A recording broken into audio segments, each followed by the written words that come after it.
الحمد لله رب العالمين والصلاة والسلام على سيد الأنبياء والمرسلين وعلى آله وأصحابه أجمعين أما بعد قال الله سبحانه وتعالى أعوذ بالله من الشيطان الرجيم بسم الله الرحمن الرحيم وما جعلنا لبشر من قبلك الخلد قال رسول الله صلى الله عليه وسلم كن في الدنيا كأنك غريب أو عابر سبيل أو كما قال صلى الله تعالى عليه وسلم اللهم صل على محمد وعلى آل محمد كما صليت على إبراهيم وعلى آل إبراهيم إنك حميد مجيد اللهم بارك على محمد وعلى آل محمد كما باركت على إبراهيم وعلى آل إبراهيم إنك حميد مجيد.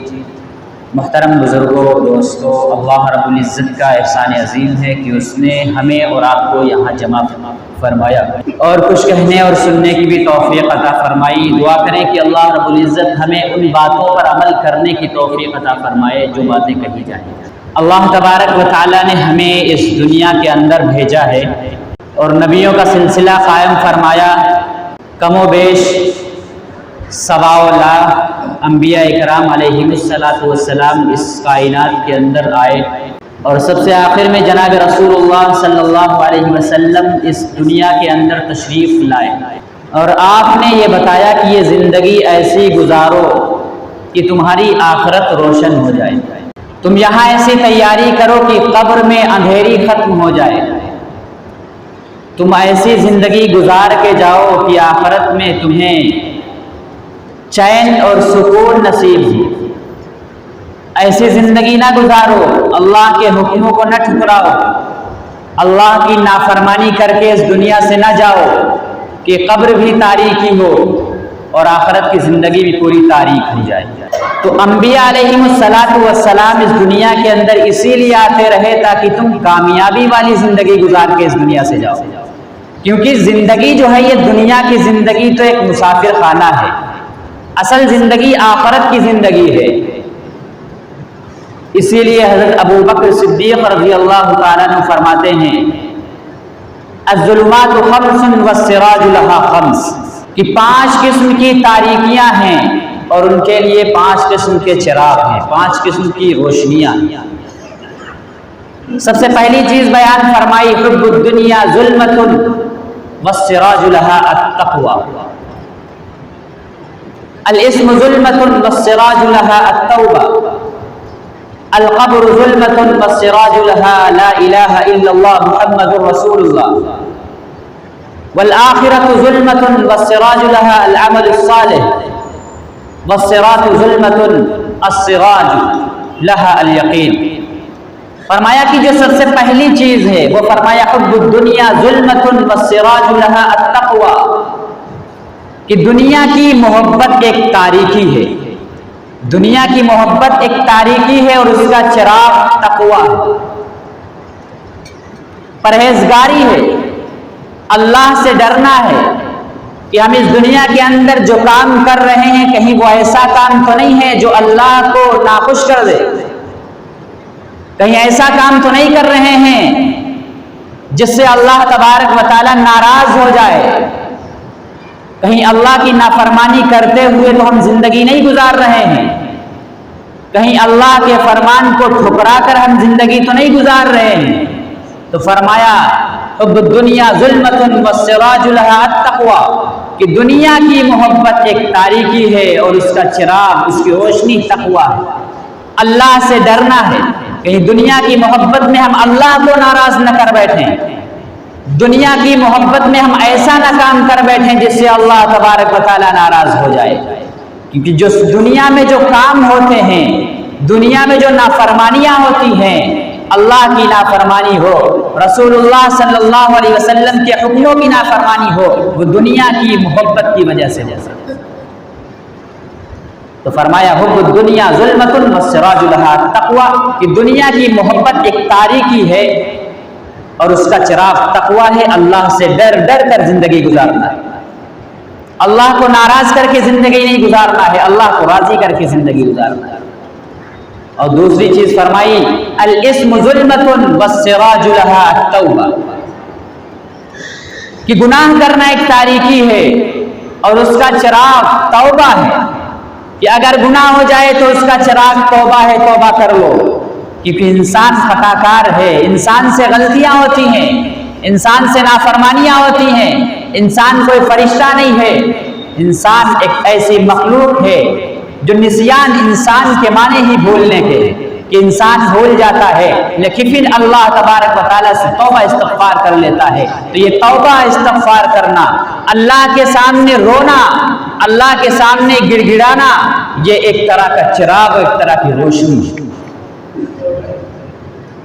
تو الاسم ظلمۃ والسراج لها التوبہ، کہ گناہ کرنا ایک تاریکی ہے، ایک اندھیرا ہے، اور اس کا چراغ توبہ ہے، کہ توبہ کرنے کے ذریعے سے اللہ کے سامنے رو کر اور گڑ گڑا کر معافی مانگ لینے سے وہ ہمیں روشنی میسر ہوگی، وہ ہمیں چراغ میسر ہوگا جس سے ہم کامیاب ہو جائیں۔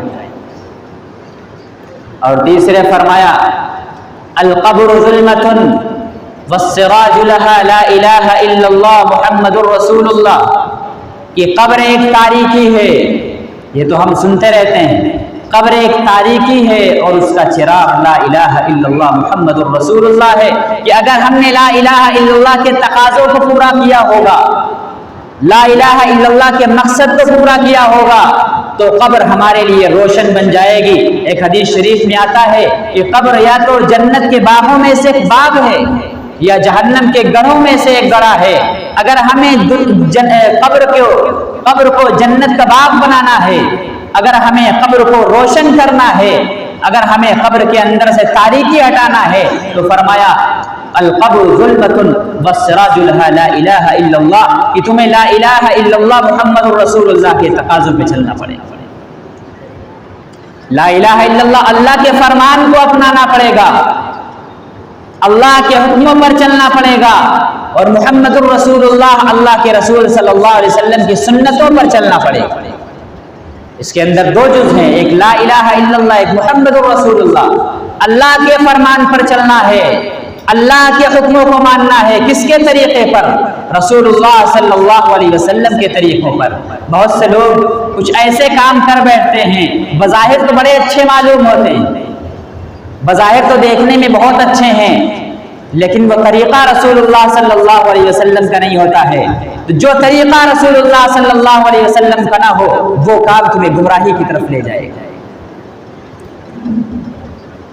بھلے ہی وہ کام دیکھنے میں بہت اچھا معلوم ہو رہا۔ اس کی چند مثالیں ہیں، ابھی مثال دینے کا وقت نہیں ہے۔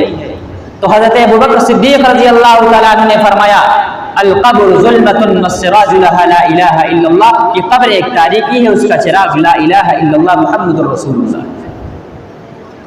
اور چوتھے فرمایا والآخرۃ ظلمۃ والسراج لها الامل الصالح، کہ قبر ایک تاریکی ہے، ایک پریشانی کی جگہ ہے، کہ ہر شخص وہاں پریشان ہوگا، ایک قسم کی تاریکی ہے اور ایک اندھیرا ہے، اس کا چراغ العمل الصالح، نیک اعمال ہیں، کہ اگر تم نے اس دنیا کے اندر نیک اعمال کیے ہوں گے تو آخرت کا جو مرحلہ ہے، آخرت کی جو زندگی ہے، وہ کامیابی کے ساتھ گزر جائے گی۔ اور اگر تم نے اعمال اچھے نہیں کیے اس دنیا کے اندر، اعمال اللہ کے حکموں کے مطابق نہیں کیے، رسول اللہ کی سنت کے مطابق اعمال نہیں کیے اس دنیا کے اندر، تو تمہاری آخرت کی زندگی تاریک بن جائے گی، آخرت کی زندگی ایک ظلمت والی بن جائے گی، یعنی ناکام ہو جاؤ۔ پھر فرمایا پانچویں الصراط ظلمۃ والسراج لها الیقین، کہ پل صراط ایک تاریکی ہے، پل صراط ایک تاریکی ہے جس پہ ہر شخص کو گزرنا ہے۔ اللہ کے یہاں ایک پل ہے، اس پہ سے ہر شخص کو گزرنا ہے۔ جہنم کے اوپر ایک پل ہے، بتایا جاتا ہے کہ تلوار سے زیادہ دھاردار اور بال سے زیادہ باریک ہے، ہر شخص کو گزرنا ہے، جہنم کے اوپر یہ پل ہے۔ تو فرمایا کہ پل صراط ایک تاریکی ہے اور اس کا چراغ یقین ہے، کہ ہمیں یقین ہونا چاہیے کہ ہمیں ایک دن مرنا ہے اور اللہ کے سامنے حاضر ہونا ہے۔ ہمیں یقین ہونا چاہیے کہ ہم اس دنیا کو چھوڑ کر ایک دن جائیں گے تو اللہ کے حضور پیش ہونا ہے۔ ہمارے دل میں یہ استحضار ہونا چاہیے ہر وقت کہ اللہ کے سامنے پیشی کی جائے گی۔ جیسے دنیا کے اندر ہمیں کسی حاکم کے سامنے جانا ہو تو ہم دل کے اندر کیا خیالات آتے ہیں کہ ہمیں فلاں جگہ پیشی، ہمیں پیشی پہ جانا ہے، فلاں حاکم کے سامنے کھڑے ہونا ہے، وہ سوالات پوچھے گا، ہم کیا جواب دیں گے، اس کی تیاری پہلے سے ہوتی ہے۔ تو فرمایا کہ پل صراط یعنی آخرت کے بعد کا مرحلہ جو ہے وہ ایک تاریکی ہے، اور اس کا چراغ یقین ہے، موت کا یقین ہو، اللہ کے سامنے کھڑے ہونے کا یقین ہو، اللہ کے سامنے سوالوں کے جواب دینے کا یقین ہو۔ تو یہ دنیا فانی ہے، یہ دنیا عارضی ہے، کل من علیہا فان ویبقى وجہ ربک ذو الجلال والاکرام، یہ دنیا فنا ہونے والی ہے، یہ دنیا ختم ہونے والی ہے، اگر کوئی ذات باقی رہے گی تو وہ اللہ رب العزت کی ذات۔ تو عقل مند شخص کون ہے، ہوشیار شخص کون ہے؟ وہی جو آخرت کی تیاری کر لے، جو آخرت کی تیاری کر لے۔ ایک بہت بڑے بزرگ گزرے ہیں، حضرت بہلول رحمۃ اللہ علیہ، مجذوب قسم کے آدمی تھے، طرح طرح کی باتیں کیا کرتے تھے، لیکن لوگ انہیں دیوانہ کہتے تھے، لوگ انہیں احمق کہتے تھے۔ ہارون رشید ایک بادشاہ گزرا ہے، اس کے زمانے کی یہ بزرگ ہیں، طرح طرح کی باتیں کیا کرتے تھے، لوگ انہیں احمق کہتے تھے۔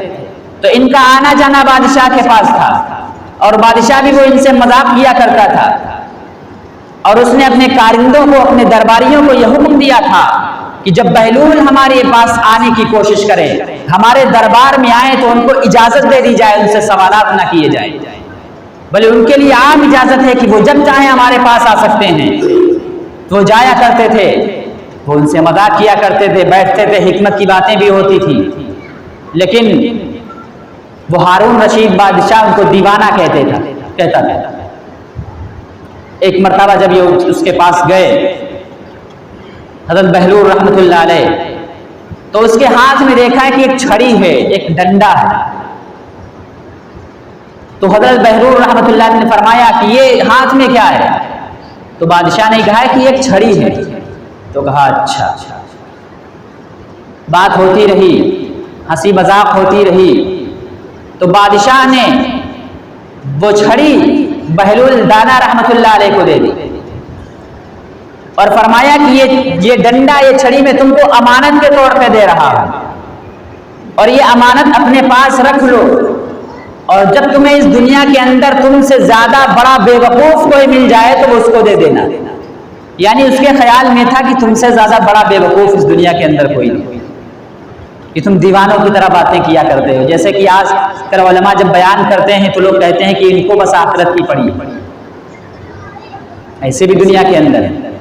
تو بادشاہ بھی کہتا کہ تم عجیب عجیب باتیں کیا کرتے ہو، یہ چھڑی رکھ لو اپنے پاس، اور جب تم سے بڑا کوئی بے وقوف مل جائے تو اس کو دے دینا۔ وقت گزر گیا، سالوں سال گزر گئے، ایک وقت ایسا آیا کہ ہارون رشید بیمار ہو گیا، اور ایسا بیمار ہوا کہ وہ بستر سے لگ گیا۔ حکیموں نے، ڈاکٹروں نے منع کر دیا کہ تم ادھر ادھر جا نہیں سکتے ہو، اگر تم نے بستر چھوڑ دیا یا گئے محل کے باہر تو بیماری اور زیادہ بڑھنے کا خطرہ ہے۔ چنانچہ سارے کے سارے رعایا اور جو اور کارندے تھے وہ ملاقات کرنے کے لیے جانے لگے کہ ہمارے بادشاہ بیمار ہیں، ان سے ملاقات کی جائے۔ حضرت بہلول دانا رحمۃ اللہ علیہ بھی گئے حاضری کے لیے کہ عیادت کراؤں جا کے۔ جب یہ پہنچے تو فرمایا کہ بادشاہ سلامت، کیا ہوا؟ تو کہا بس اب بیمار ہوں، اور بہت ہی لمبا ایک سفر ہے، بہت لمبے سفر پہ جانا ہے۔ حضرت بہلول رحمۃ اللہ علیہ نے فرمایا کہ بہت لمبا سفر ہے، تو کیا وہاں کے لیے کوئی لشکر بھیجا ہے پہلے سے؟ کیونکہ عام طور پر ایسا ہوتا ہے کہ جب کوئی بڑا شخص یا بادشاہ جب کہیں سفر پہ جاتا ہے تو پہلے سے ایک اپنا لشکر بھیجتا ہے وہاں انتظامات دیکھنے کے لیے۔ تو فرمایا کیا کوئی لشکر بھیجا ہے آگے؟ تو کہا نہیں، لشکر تو وہاں کوئی لشکر جاتا ہی نہیں ہے، ایسے ہم سفر پہ جا رہے ہیں۔ تو کہا اچھا۔ پھر فرمایا کہ اچھا اتنا لمبا سفر ہے تو وہاں سے واپسی کب ہوگی؟ تو ہارون رشید نے کہا پھر تم نے دیوانوں والی بات کر دی کہ وہ ایسا سفر ہے کہ وہاں سے کوئی واپس نہیں آتا ہے، وہ آخرت کا سفر ہے۔ تو حضرت بہلول رحمۃ اللہ علیہ نے فرمایا کہ اچھا وہ آخرت کا سفر ہے تو کیا تم نے وہاں کے لیے کوئی تیاری کی ہے؟ تو کہا وہاں کی تیاری تو نہیں ہو پائی، بس یہ زندگی کے مراحل ہیں، آخری وقت ہے، نہ جانے کب اس سفر پہ چلا جاؤں یہ دنیا چھوڑ۔ تو حضرت بہلول رحمۃ اللہ علیہ نے فرمایا کہ تمہاری ایک امانت میرے پاس ہے،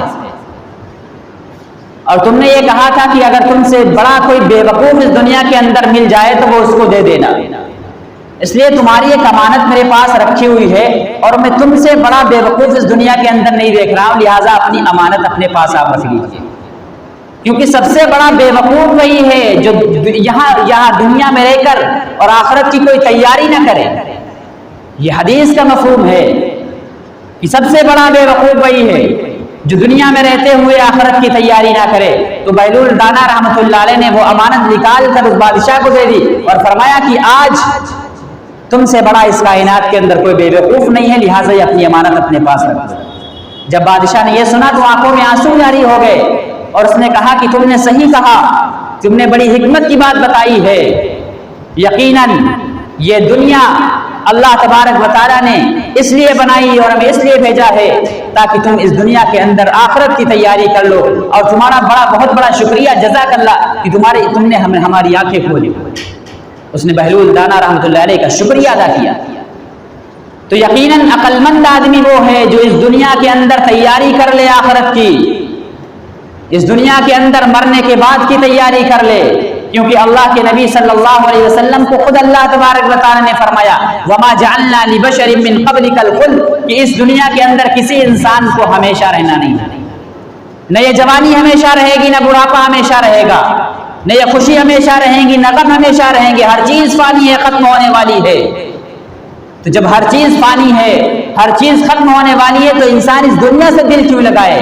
اسے چاہیے کہ وہ آخرت کے گھر کو بڑھائے، آخرت سے دل لگائے، اللہ سے دل لگائے۔ اور ایک بات یاد رکھنا، جو اللہ رب العزت سے دل لگاتا ہے، جو اللہ رب العزت سے محبت کرتا ہے، وہ ایک نہ ایک دن اللہ سے ملا دیا جائے گا، اور جو دنیا سے دل لگا کر بیٹھا ہے، دنیا کی محبت سے دل لگا کر بیٹھا ہے، تو ایک نہ ایک دن ایسا وقت آئے گا جس دنیا سے جدا کر دیا جائے گا، اس دنیا سے علیحدہ کر دیا جائے گا۔ تو عقل مند آدمی وہی ہے، ہوشیار آدمی وہی ہے کہ اس دنیا کے اندر آخرت کی تیاری کر لے، آخرت کے لیے چراغ کا بندوبست کر لے، آخرت کے لیے روشنیوں کا انتظام کر لے۔